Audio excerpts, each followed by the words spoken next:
What's up, guys? I wanted to come to you and talk to you about something. Recently I released a video about building these tie rods, these offset tie rods. If you try to Google something about doing offset tie rods, you really won't find much at all. And there's probably a reason for that, and it's probably because it's unsafe. And the reason I'm doing this video here is to tell you that I do not plan to run these offset tie rods on this car. In fact, I have decided to basically do a full redesign of the drivetrain in order to accommodate more reliable steering.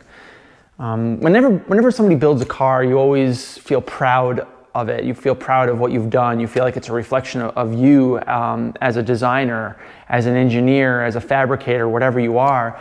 And you feel proud. Every time you look at that car, you fill up with joy because you want to drive it. And the driving experience is really everything when it comes to doing an engine swap.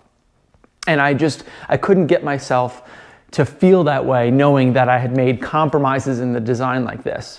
Steering is at the core of the functionality of a car. And I kind of realized that recently, that it is so important that safety is kept in mind when you're doing these types of swaps. So what I've decided to do was scrap this idea. I'm going to stick with the right-hand drive inverted steering rack from an E46, but I'm going to literally move the entire drivetrain back. The engine and transmission are going to be moved back about 2 inches. It's going to be as close to the firewall as one can possibly get. With respect to the rack and the oil pan, there's an issue there. So there is movement of the rack that can move back another inch with respect to the oil pan. So that affords me a total of 3 inches of rearward movement of the entire steering rack, which gets me the opportunity to eliminate an offset tie rod, and I can use a normal tie rod. So that force from the wheel going into the steering rack is perpendicular, normal, if you will, so that there is no offset or torque being applied to the actual rack outputs itself. I just felt like it was a compromise, and I didn't want to make any compromises in this design.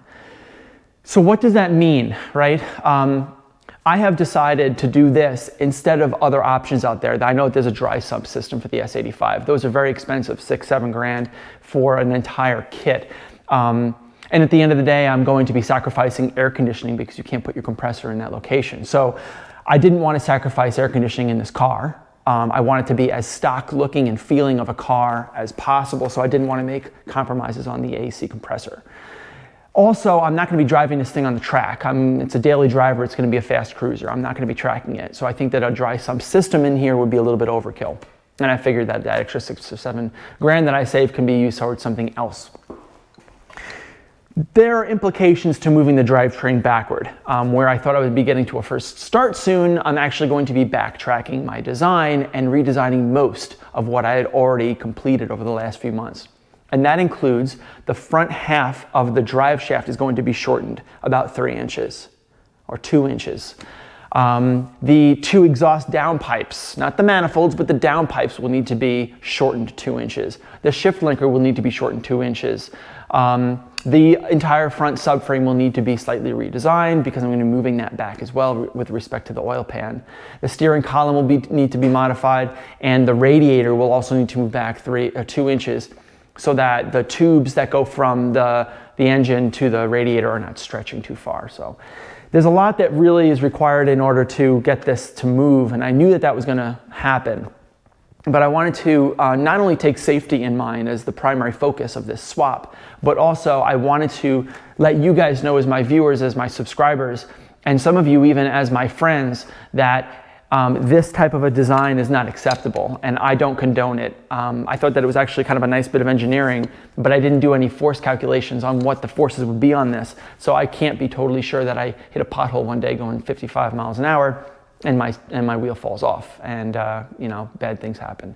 I didn't want to take that chance, and I didn't want anybody else here to take that chance thinking that it was okay because Garageaholic did it, and I didn't want that to be a part of my brand. So what I'm going to be doing is I'm going to scrap these, reuse the parts for something else maybe, but I'm going to be moving the drivetrain back so I have a stock steering rack column system. So having said that, The plan is to do all that fabrication work. I'm probably gonna end up doing it in one big video, but it's gonna take a while for me to do that execution. The channel will still have a lot of cool stuff on it, guys. I got a lot of cool stuff planned next month and the month after. Some things that are a little bit out of my wheelhouse for in terms of engine swaps. I'm gonna be doing a couple of cool videos I think you might like there, maintenance-wise.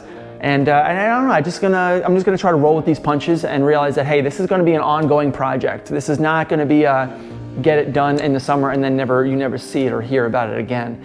This is gonna be an ongoing project. I'm garnering that audience and getting them pumped up about this project as I'm going through and doing it and executing it and posting pictures, but I just don't think that, that doing a steering system like this is admissible at all in this setup.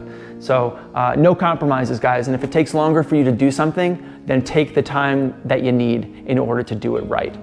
My name is Frank Macaluso, guys. Thanks a lot for watching, and I really hope that you continue to tune in as I make progress on this and other swaps as well. We're gonna be working on the E24 LT1, and I'm gonna be doing some cool maintenance video series as well, so I want you to really be a part of that. Thanks a lot, guys. My name is Frank Macaluso from Garageaholic, and I'm out of here. See ya.